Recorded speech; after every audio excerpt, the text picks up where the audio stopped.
more effectively because we've actually studied the past and what we did. It helps us to develop better plans for the future.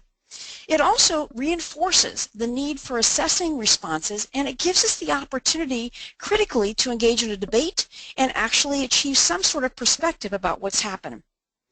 It really lets us ask the question, what worked and what needs improvement? And that's really what an after-action report is. And then lastly, it teaches us independent and critical skills of thinking, and we need that in going forward. So let's take a moment and actually look back at 2016 in review, and really to quote Yogi Berra again, it ain't over till it's over, because by the way, we still have 2 weeks left. And my goodness, it has been an incredibly busy year. There are many things I could talk about, but I'm really going to focus my comments on what I'm calling the Big 7. They're listed in front of you, and I'm going to peel each one of them back in turn so we can see what we've learned. The first one is climate change. And climate change in 2016 was another year of extreme weather. And what I want to do is talk about those weather events. And as I do that, what I'd love you to think about is, did you have to personally develop plans to face these? And if so, how did you respond? And if you didn't, what if you had to? First of all, let's look at hurricanes. We actually had the longest hurricane season, the Atlantic season, on record. It was 11 months. It started very early, actually 6 months before the season starts. It started with Hurricane Alex in January, and you can see it actually on that slide moving across the Atlantic. The season concluded in November over Thanksgiving with Hurricane Otto hitting Costa Rica. All in all, there were 15 named tropical storms. 7 of them turned into hurricanes, which is just slightly above a normal season of 12 named storms and 6 becoming hurricanes. The drought in the United States continues to be a major issue, and currently right now about 1/3 of the country is either in exceptional or extreme drought. I live in California, and as you can see, we are in a significant drought. This is year 6 for us. Now you'll also see that this drought has now persisted into the southeast as well. Just to give you a sense of this problem and how it's continued to be an issue, the term exceptional drought was not even invented until 2007, and this was by the U.S. Drought Monitor, which is actually a project that's both a combination of NOAA and the University of Oklahoma.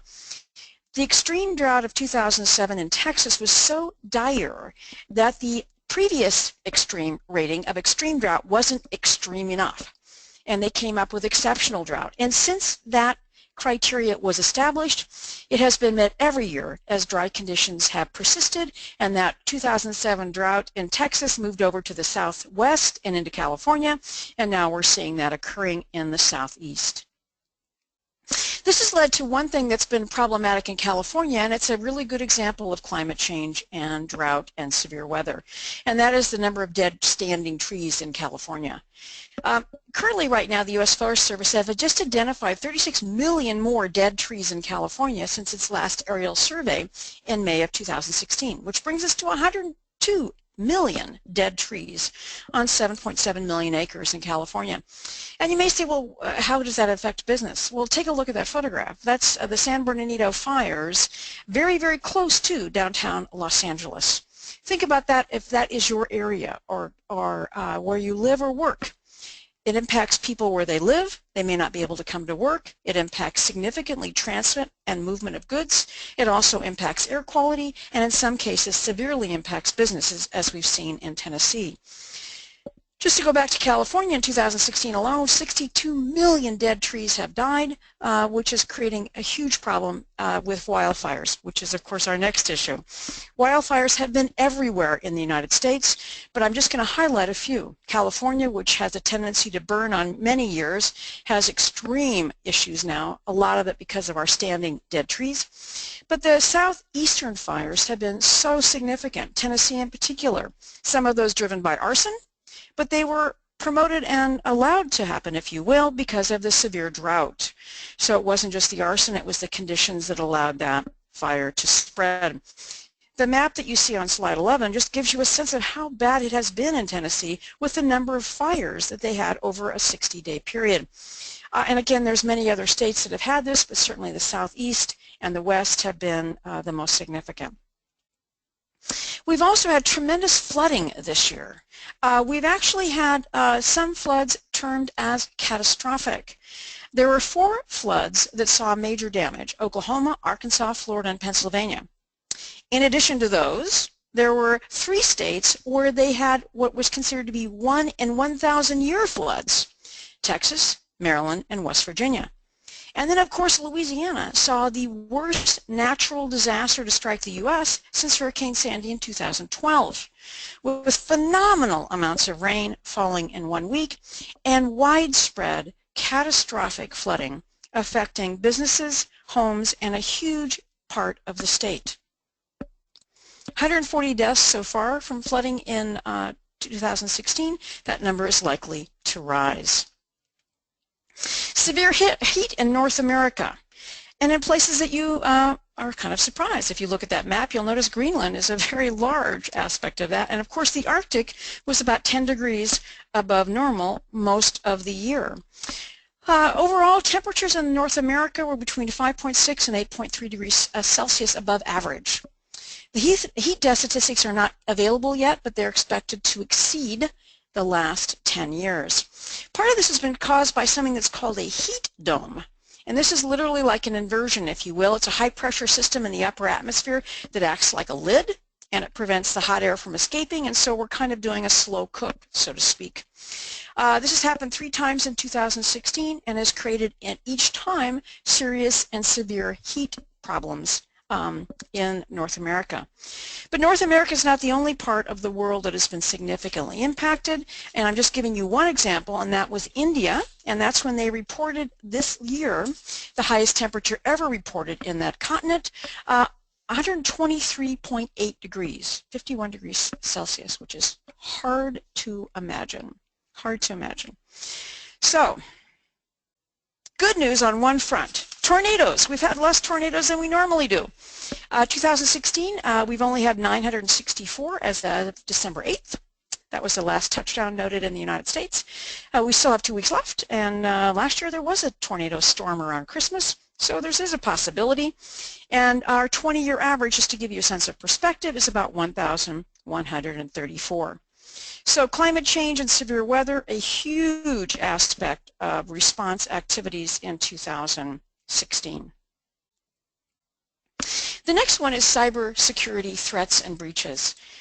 In my years of experience, I've been in practice for 34 years, I really think that cyber crimes are probably going to ultimately be one of the greatest catastrophes that we've ever experienced as a country, as a nation, as a globe.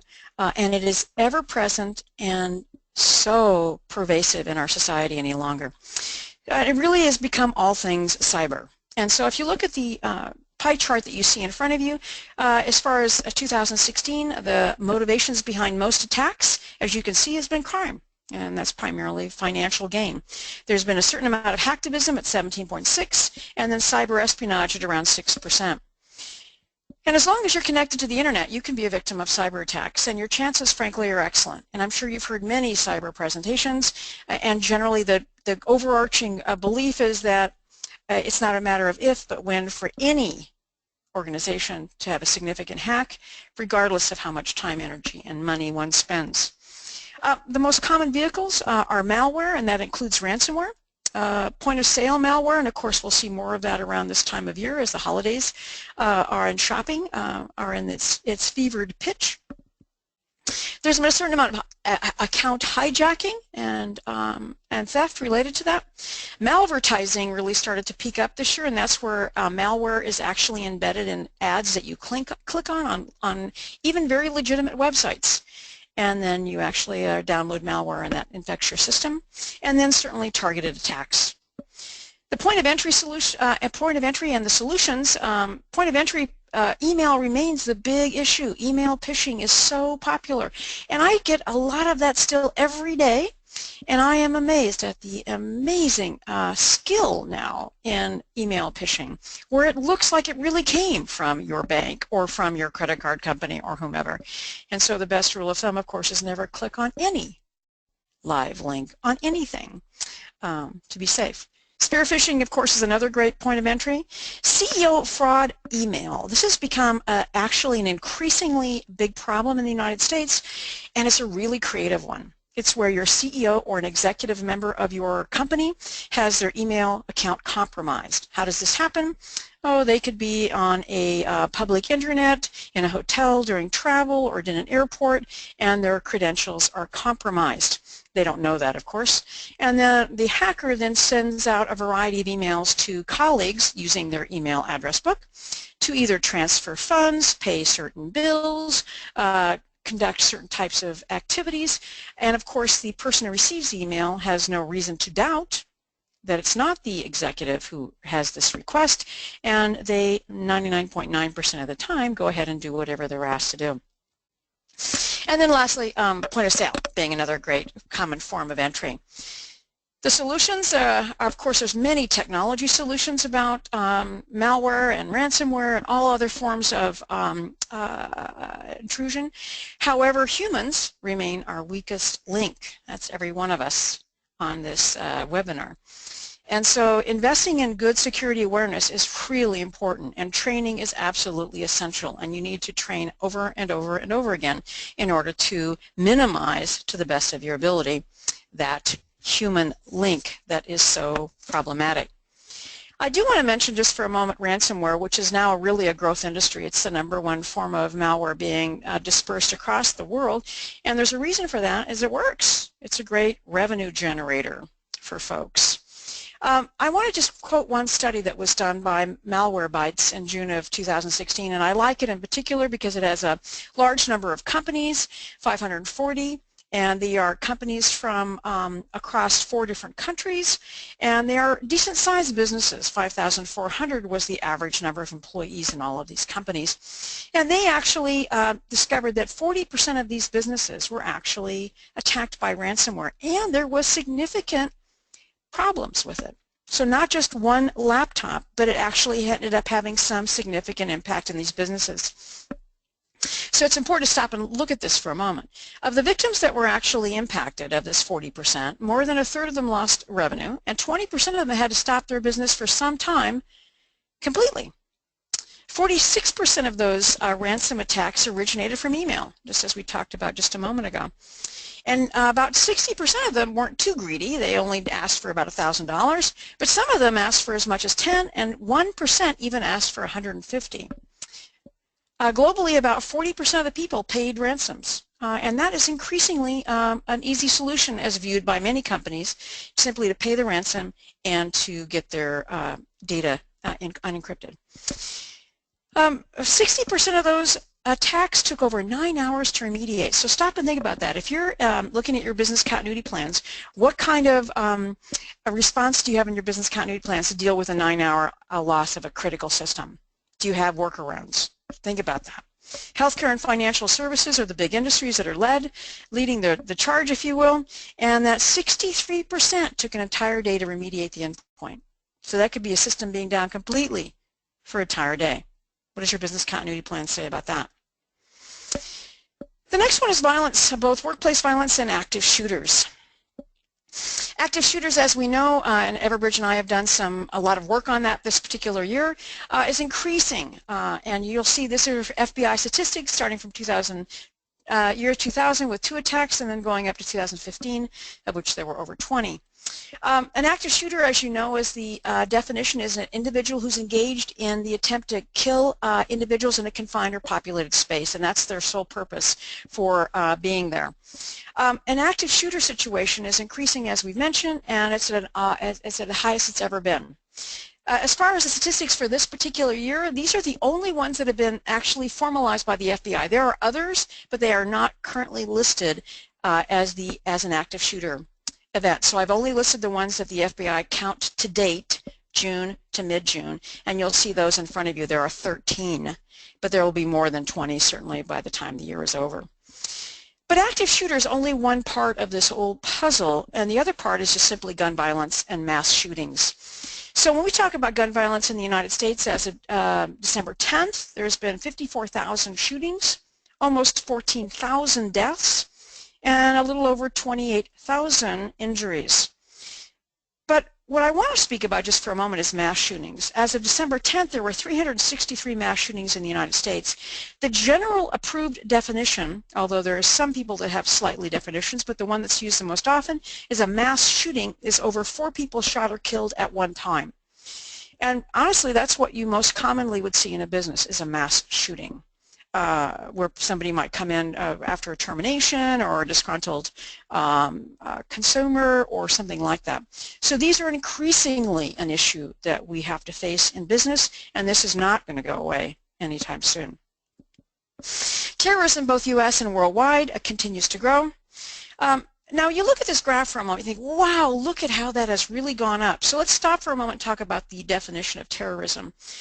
It's the use of violence or intimidation in pursuit of some political aim. Now when you look at those numbers by looking at that slide, you think, my gosh, what is going on? A lot of this has been driven by the Mideastern conflict, and certainly it started in 2001. With 9/11, and then it has moved forward since then. But most of these are occurring in actually very few countries. So it's a relatively small amount of countries where the vast majority of terrorist attacks are occurring. Afghanistan, Iraq, Libya, Nigeria, Pakistan, Somalia, Syria, and Yemen. Those are most of them. In the United States, there are 4 currently that the DHS has deemed as a terrorist event. In Philadelphia, Columbus, Ohio had 2. One just very recently on the campus of Ohio State, and then of course the Pulse Club in Orlando in June with a significant death toll of 50 and 53 injured. Worldwide, currently as of December 10th, there's 1,679 incidents of terrorism. And again, this is not going to be a situation that will resolve anytime soon. The next is actually infectious diseases, and it really has become the year of the mosquito. On many levels, but of course when we think of that, we do think about Zika in particular. But mosquito illnesses, they're literally caused, what they are essentially are illnesses that are caused by either a bacteria, a virus, or a parasite that is transmitted by the bite of a mosquito. These are spread, these diseases are spread by the bite of an infected mosquito, and the most common ones that we see in North America in particular are the Zika virus, which of course is new on the horizon. I'll talk about that in a minute. West Nile, which has been around for about 15 years. Chikungunya, which is a new one, dengue, and malaria, and I'm going to talk about 3 of those 5. As climate change continues to strengthen, you're going to see that the conditions to enhance mosquito breeding and their survival are going to increase. Mosquito breeding season and their survival time has increased already, especially in the southeast, Florida, Texas as well, and this will continue to change as our climate continues to evolve. Zika, of course, we've heard a ton about that in the news and the impacts it has with young women in particular and pregnant women and their infants. Zika, as we know, is spread by the Aedes species, which also does cause dengue. These mosquitoes are unusual because they like to bite all the time. They bite at night and they bite during the day. Here in the United States, we've actually had transmission of this particular illness in 2 places. And that's been in Dade County in southern Florida and also in Cameron County in Texas. And that's problematic because that will continue to be an issue, and it will continue to spread north in the United States. Should that be in your business continuity plan? It primarily is a safety-related issue, and so you would expect to see a Zika or mosquito safety activities, probably primarily with your HR department or with your safety department. It's not really a business continuity issue, but it certainly can have a big impact in the workforce and ultimately may impact us as far as business continuity. Chikungunya is a really interesting illness. I've been following this for about 15 years. It actually is from India and down into Africa, but it first made its appearance in the Western world in Europe. It came into Italy and Florida, and now is fairly widespread over parts of Europe in the summer. Chikungunya is also in the Americas. It has localized transmission. It's had localized transmission in Florida, Puerto Rico, and the U.S. Virgin Islands. Its most common symptoms are fever and joint pain, but it has headaches and muscle pain. It may sound, well, okay, that's not that big a deal, but chikungunya can actually result in severe and disabling long-term health problems. And in the individuals that I have met who have actually experienced it, it is debilitating for an extended period of time and never really goes away. So it is not going to kill you, but it's going to make your life miserable and maybe miserable for the rest of your life. Dengue has been a problem since the 1950s worldwide. It has rarely occurred in the continental United States, but it is endemic in Puerto Rico and in many places in Latin America, Southeast Asia, and the Pacific Islands. It has, however, been locally transmitted, which means the mosquitoes living in these communities in Texas and Florida. So Texas and Florida, as you can see, is ground zero for mosquito infections. Both Zika, dengue, and chikungunya has also been there as well. Dengue produces high fever and pain in numerous areas of the body, and death can occur, and one of the most dangerous aspects of that is dengue fever, where it actually creates a tremendously high fever and people can die. The next one, the political changes going on in the world, and that really is the populist movement worldwide and its possible impact on trade and supply chain issues. So just to give you a definition to sort of begin the conversation about populism, it really is a political doctrine that views a real struggle between the populace, the common man and woman, and the ruling class or the ruling elite. And it's very common in democratic nations. And we have seen this in multiple places around the world this year. Of course, Brexit being the first one in June of this year. The No on Peace vote in Colombia. I do a lot of work in Colombia, and it was shocking to them that peace was voted down by the public this summer. The Trump election in the United States. The Rodrigo Duterte presidential issue in the drug wars in the Philippines. And then Mayor João Dória in Sao Paulo, Brazil, are some very recent examples, all populist candidates who have risen to power in those nations. So you may say, well, why are we talking about this in relationship to a big event and looking at business continuity or emergency planning? And there's a big question there, and that's on supply chain and trade issues. It's really unknown, but there's a lot of speculation, and if you peel back in the business publications, which I have been doing extensively for the last 30 days, my gosh, there's a lot going on.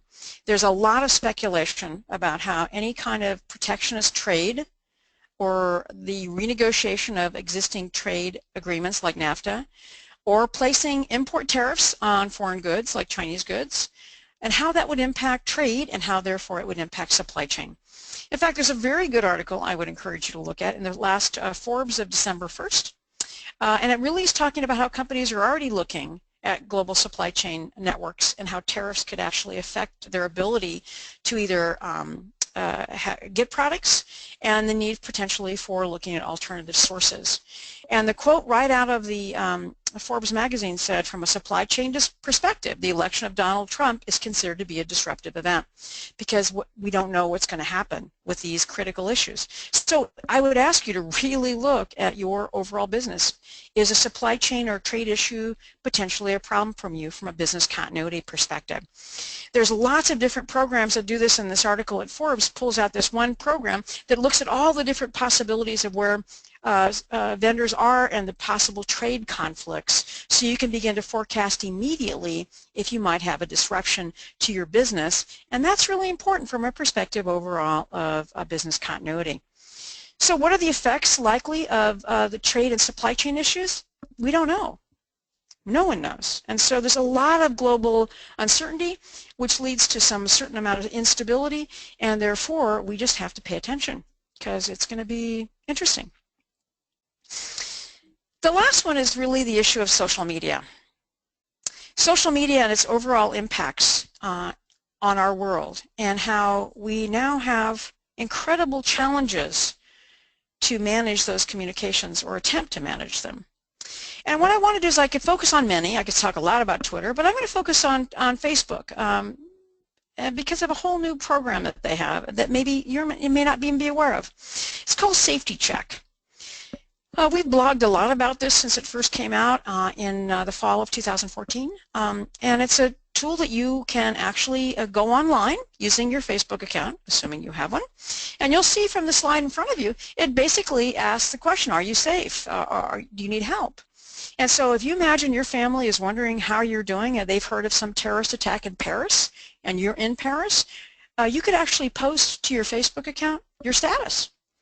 Now, since this was actually developed in 2014, it's actually been activated 8 times from October 2014 to November 2015. And those were after disasters like the earthquakes in Nepal. It was extensively used in the Paris attack. And the Paris attack was the first time it was activated for a crisis other than a natural disaster.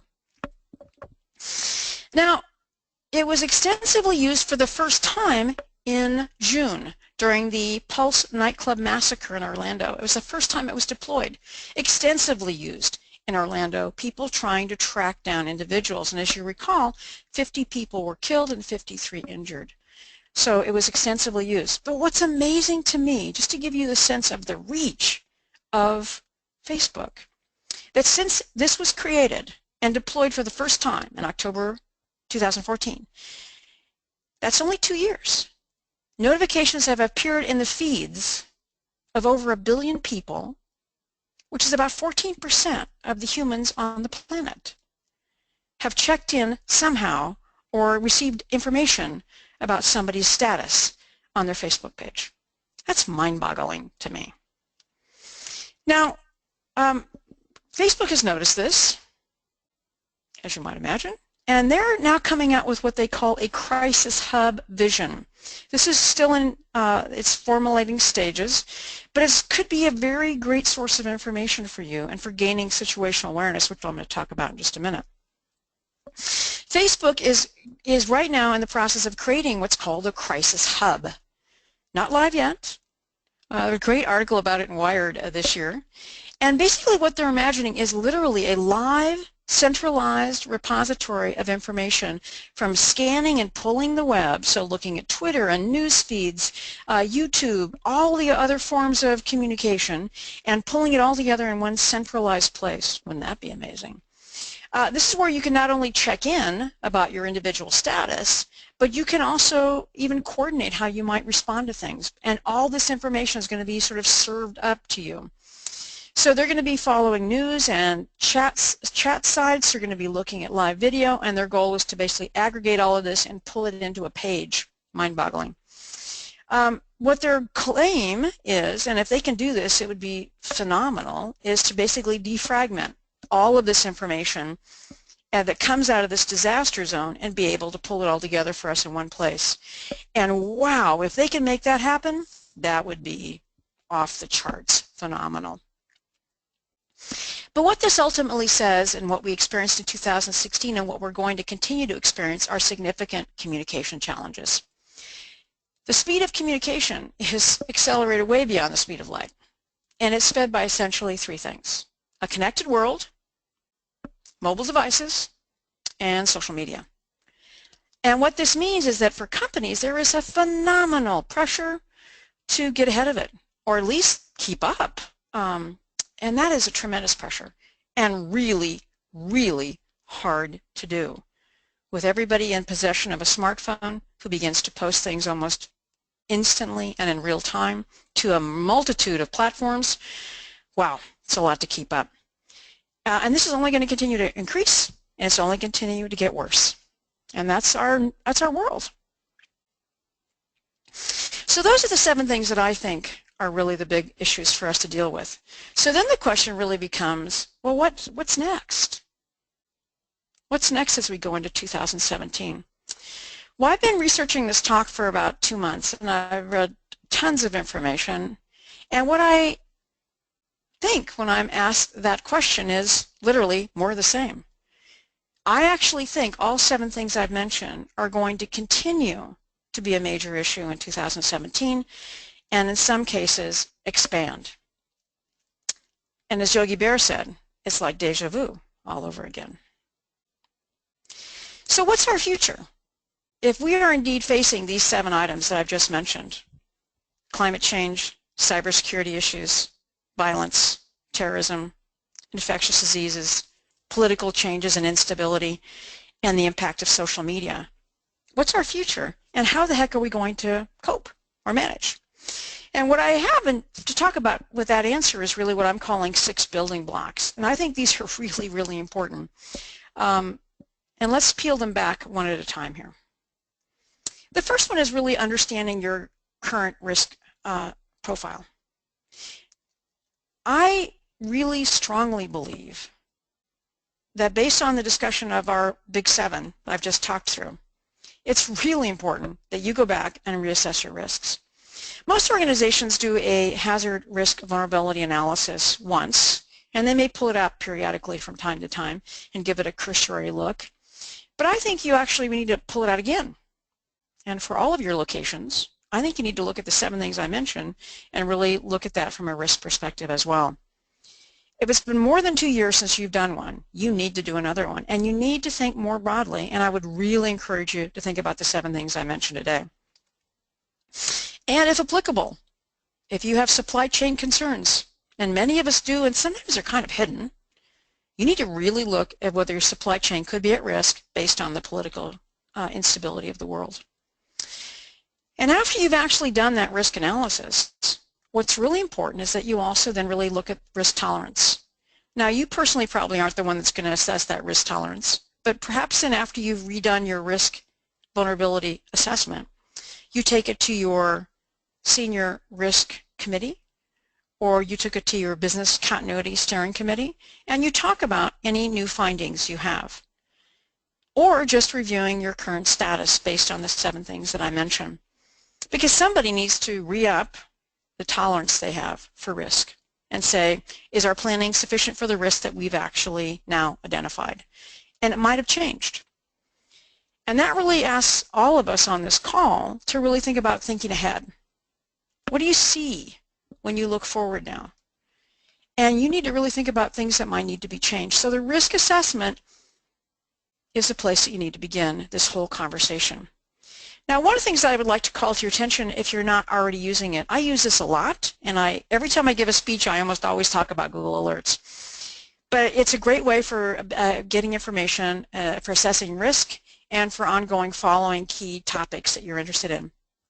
So if you don't use Google Alerts already, I would ask you to go to Google and Google Alerts. And what you'll see on that slide 45, when you look at that, is you'll see that that's what the page looks like when you are trying to set up an alert. And notice what was typed in there is Amazon. And then you basically can tell it how often you'd like to hear, if you have certain sources that you want, or you just want it to find things, if you have language requests, if you want to specify a certain region, or if it's the entire world, how many searches you're interested in. Are you interested in everything? Because, by the way, if you say everything, you'd be getting zillions of pages, but you want to specify that, and then you want to put your delivery address in. And then amazing things happen. Google will every day, or more than once a day if you'd like to know that often, send you an email about an alert and the topic you've selected. So for me, I have lots of alerts I have posted. Earthquakes, hurricanes, all the natural disasters. I have a variety of keywords related to cyber hacking. I have keywords related to active shooter. I have quite a few. And so every day Mama Google delivers to me, oh gosh, 10 or 15 emails. And I would quickly look through them because she has very efficiently and effectively found the most interesting things for me to keep my eyes on. And it's a great way to stay informed. And constantly re-up your information regarding to risk awareness, and it also does help with situational awareness for something that might be developing. So first thing, you've got to go back and really look at your risk profile, and you really need to relook at your risk evaluation. The next thing is situational awareness, and this is increasingly a challenge, and that's because there's so many places that information might be available to you. And in some disasters, there's so much information, it's literally like you're drinking out of a fire hose. And the question I have to all of our clients is, how do you even remotely plan or think about how you're going to keep track of all this stuff? That's not an easy answer, by the way. And that's a great exercise to actually design. How do you take all kinds of information coming from all kinds of sources and actually displaying it in a way that people can understand so that they can make decisions? So I would really ask you to be ready for the 7 issues that are likely to happen when you look forward to 2017 in a building block. How do you process and how do you actually determine situational awareness? So again, situational awareness by definition is the ability to find out what's going on in real time. Emphasize the word real time. It's the ability to identify, to assess, to comprehend, to put this together in a meaningful way, handing it to the team that's going to make decisions so they know what's going on. So how do you develop these situational awareness skills, and how do you display the information and provide it to those who are making decisions so they can make the best decisions possible to ensure that you have a solid recovery? This alone, you could design an exercise around situational awareness. But because of our fast-changing world and the sheer number of places information is available, how are you going to do that? Maybe Facebook's Crisis Hub will be a big help. The third thing is about incident assessment. We're hired often by companies to look at their crisis management program and their business continuity programs, and one of the things I find is that still, to this day, many people have not clearly defined how an incident is assessed. They may have it done fairly clearly, maybe from a technology perspective, utilizing ITEL, but for most parts of the business, that's not the case. So what I would really ask you to do as you look at 2017 is look at your incident assessment process. How do you determine whether you're going to activate a plan? So how do you determine which incidents are assessed? And then how does that happen? So what I usually find when I see a plan is I see what the risks are, and then all of a sudden magically the plan gets activated. But that middle and very important step of how does that happen is not often documented. So if I was auditing one of your plans, I'd want to see, do you have an incident assessment team? I hope you do. How do they come together? Do you call them out by using an emergency notification system? Do they go to a phone bridge? Do you have a physical meeting place? And you notice here I say you must come up with at least 3 places where they could meet. What's the criteria they use to determine whether you're going to activate the plan? I mean, some things are just obvious, but there's a lot of things that aren't obvious, and those are the ones, frankly, that get people in the most trouble. You want to make sure if you have an incident assessment team that you have clear criteria, but they also have the authority to act, which means they don't have to ask permission to activate a plan. They should be able to do it. So whether that's activating business continuity plans, activating the incident or crisis management teams, whatever it is. This needs to be then clearly documented, and this is one of the critical things that you should be doing exercises on so that people who are tasked with the job, the incident assessment team, know it backwards and forwards, and they know they're on call 24 hours a day, and that any time, day or night, they might get an emergency notification message, they might get a text that says to go to a bridge to actually assess an incident. Really important, and especially in these fast-moving things that are facing us these days. The fourth critical building skill is to make sure that you have a very effectively organized incident management team, sometimes still called a crisis management team. Who is on that team? Everybody who's on it should know, and there should be a clear list of who's on the team and identifying that clearly, and primaries and alternates. And in some locations with regional disasters like earthquakes, I would say having a tertiary person is critically important. You want to make sure you've got plans in place that tell that team what they do. There should be clear checklists for every one of those positions about what they do at the beginning of an activation, during the course of the activation, and how they deactivate. You should have regular exercises, ideally at least once a year. Ideally, it would really be twice, so that people are sharp and they know their job. Also make sure they have the authority to do the job, that the executives have clearly defined what is in their bailiwick, what can they do. Otherwise, if it's not clear, then there's a lot of assumptions or concerns about acting, and they're constantly going back to executives for approval for things that should not be an executive approval issue, tactical decisions. And then it's very important you document how they're going to communicate with executives and how briefing schedules are established and what vehicles they use to do that. So it's very, very clear. For us to be able to manage the big events I'm talking about, the 7 things I've looked at, you've got to have a really effectively designed incident management team. And the next piece, number 5, is that the executives clearly understand what their job is. Now, I'm not saying that to be provocative, because you may say, well, gosh, of course they know what their job is. But in my experience of many years, I will tell you is executives don't know unless they have really been formally trained and understand what their role is at time of disaster. And if they don't understand that, especially in large organizations, they're going to assume, because they haven't been told, that their job is to literally manage the event. So it's important you also identify who sits on that executive team. You're not the one obviously selecting that, but you want to work with the executives so they have identified who's on that team. Is it just the people that directly report to the CEO? Is it a larger team than that? The reason that becomes important is many times that there could be people below that C-suite group, senior vice presidents or executive vice presidents or whatever you call them in your organization, who think they might be part of that group. And then there's confusion, and then they don't know what their role is. So it's really important that we understand who sits on the team and that everybody knows what their role is. My experience with executives is said they want to know who's going to call them and tell them about the problem, and they want to have some sort of document about how they're going to keep informed. So if you use have an incident management team and perhaps you use ICS and you use an incident commander, they would want to know who the incident commander is and the alternate, how they would be contacted, maybe it's an emergency notification system, maybe it's a phone tree, when they would be contacted. They want to know all those things because they don't want to look stupid, they don't want to look embarrassed, and they want to be doing what's expected. You also want to document the differences between their role and the incident management team role. The incident management team role is for the most part usually very tactical. Their job is to recover the business. The executive's job is strategic. And when we write executive plans, we basically clearly detail out 4 distinct roles. One is the development of strategic policy. Second is the approval of funds above the signing level of the incident management team.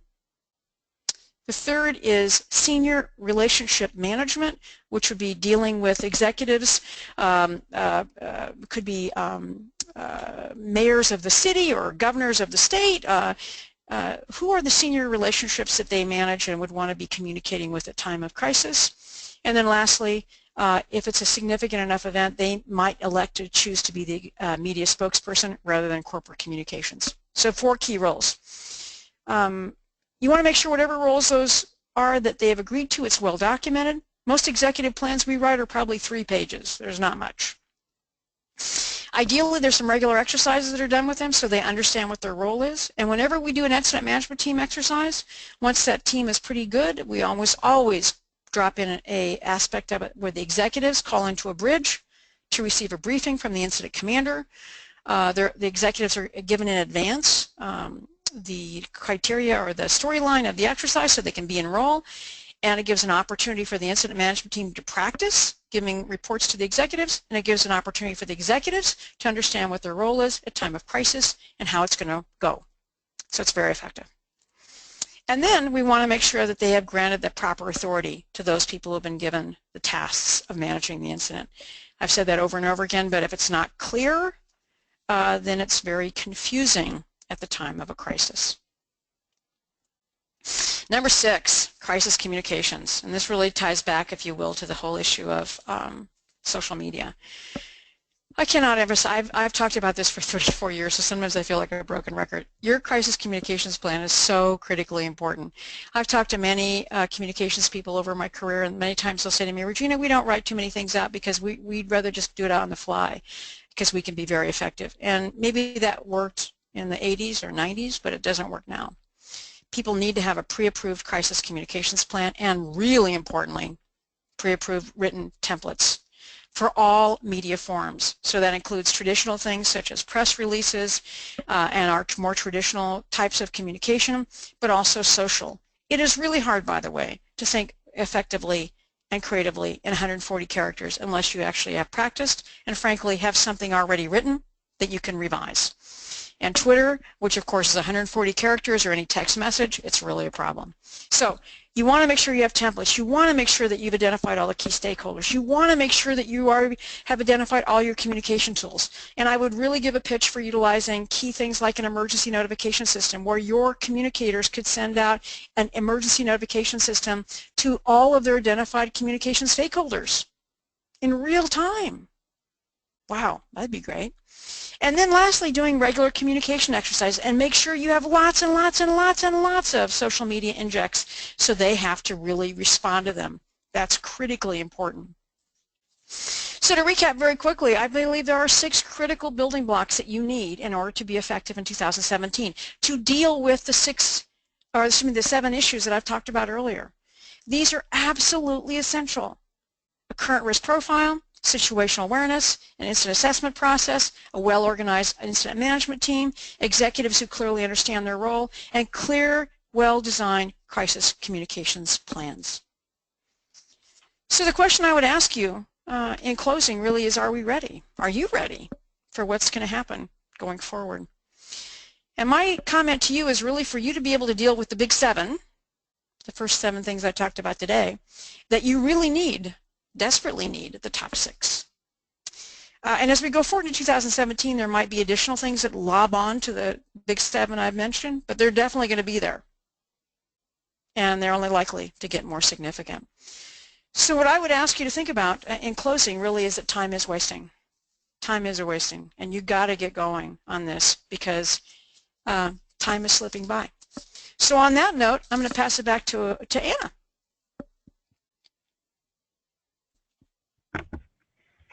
Thank you very much, Regina. Hi, everyone. I just want to give you a quick overview of what Everbridge does and talk a little bit about our solution for all the issues that Regina just described. So to give you a quick overview, Everbridge is a software company that does 2 things and 2 things only: keep people safe and businesses running. We do that by providing several solutions for life safety, IT alerting, secure messaging, community engagement, etc. And I will be showing you some of those solutions today. So as you know, Everbridge is a leader in this industry. We are the only public company in our space. We have 24 out of the top 25 busiest airports in America and 8 out of top 10 largest cities in the U.S. We have been ranked in the top quadrants by Gartner twice in a row. And we have a new solution. We are looking at critical communication in a new way because we are realizing that we live in a world of increasing threats, and our customers have been asking, how can I make sure that my employees are safe? As Regina pointed out, a lot of bad things happened in 2016. You know, we had events like the Orlando shooting, we had San Bernardino, Nice terrorist attacks, and prior to 2016, we had natural disasters like Hurricane Sandy. These are all big events, and our customers had contacts near any of these locations. So they wanted to make sure that their people are safe. So we have natural disasters as well as man-made disasters, and we need to make sure that people are safe. We know that by 2020, 72% of all employees are going to be mobile. So we live in a world of increasing threats with more people on the move, and that's a dangerous combination. We have natural disasters, tornadoes, active shooter, fire in buildings, and terrorist attacks. And our customers are all over the world, and they have multiple campuses. Their employees travel all the time. They want to be able to notify these employees in case of location-based emergencies. A traditional emergency notification system worked in a very simple way. It notified people of weather events, it notified people of natural disasters or even man-made disasters based on their static location. static location came from an HR system, and it said that, for example, Annie is based out of the Burlington office. It did not take into account that Annie might be traveling for work. She may be in Florida, and she might be affected by a riptide happening in Florida. So it did not take into account where people are at any given point. It only took into account their static location. We want to go a step further. We want to be able to notify people in case of location-based emergencies, but we want to notify them based on where they are at any given point. So we have introduced 3 location types. We have the static location, the last known location, which is where people are right now, and their expected location, meaning where they are going to be. Taking this example into account for a moment, let's say I have 3 buildings in my campus. I have building A, building B, and building C. I have an active shooter in building A, and I have employees in building B and C. I may need to send a different message to people in building A, letting them know that they need to seek shelter, but people in building C, they need to evacuate the building. So I need to know exactly where people are, and I need to have my communication already automated so I don't have to make a lot of decisions at the time of a crisis. I want to introduce you to the Everbridge model. The Everbridge model is about assessing the threat, locating your contacts, automating your communication, and then communicating to them via multiple modalities. We have a platform that services all of our solutions, and it takes into account the Everbridge model. So the assess step is about first figuring out whether the event is worth communicating to your people. Locating your employees is very important because you need to know where they are based on their static location, based on their dynamic location. You may want to know their skill set. You may need to know their schedules. And then you want to have all of your plans already configured in your templates. You want to have escalation policies defined. And then you want to be able to communicate to them via multiple modalities and increasing the rate of response. Earlier in this talk, we talked about situational awareness. Regina talked about situational awareness and how important it is. It really comes into play when you're in your assess step. So you want to see all the threats that are near your assets, near your contacts, and then you want to be able to make a decision regarding the severity of that event and being able to decide whether you want to communicate that or not. So you need a map that shows you all of your contacts, all of your assets, and then possibly all of your threats, weather events, Twitter threshold keywords, all of that stuff coming into one single platform and letting you make the decision at that point. We talked about how important it is to locate your people. We have a multi-layered approach to getting location data for your people. We get it from the mobile app, we get it from badge access systems, from network access systems, from travel booking sites.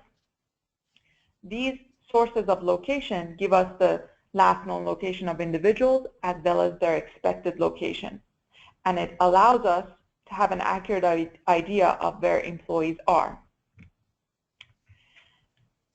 Once we know where people are, we will be able to place them in buildings or place them on the map. For example, in my building here, I have 56 people who have a static location in this building, meaning they're assigned to this building, but 33 people came in today. So if I need to evacuate my building due to a fire or active shooter or just a simple drill, I'm going to know that I have to account for 33 people. I can click on the building icon and get a full list of who's in that building and verify that at the muster station. So now that I'm done with locating my people, I need to also automate my communication to them, because if there's an active shooter, I'm not going to have time to make a lot of business decisions.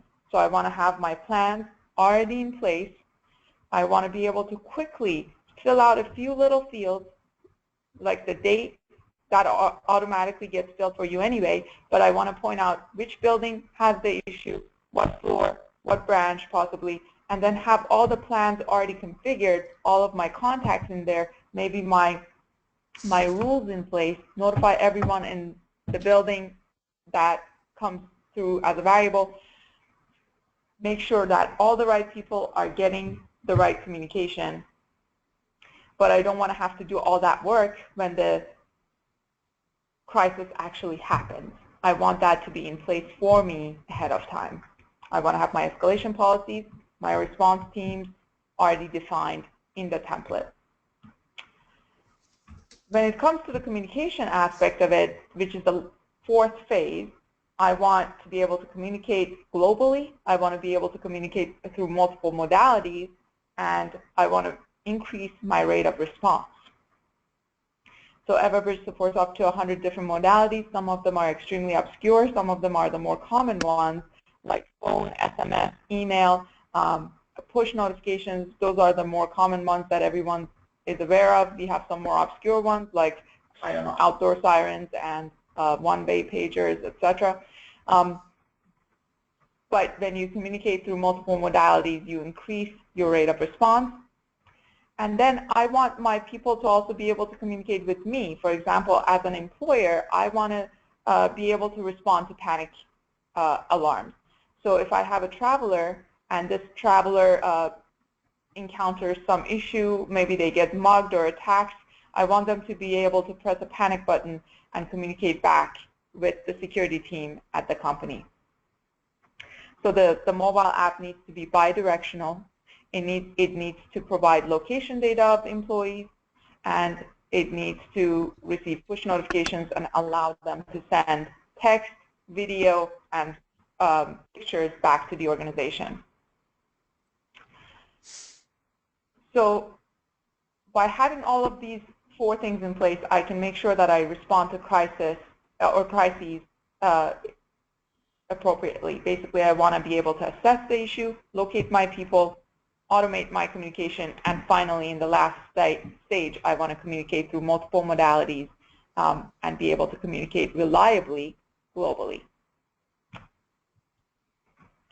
The goal is to make sure that we can ensure the safety of our local and traveling employees, expand the duty of care from within the 4 walls to beyond the 4 walls, and help our customers automate evacuation and mustering procedures, and of course have an audit trail of all of that in the platform so they can go back to it and do an after-action analysis.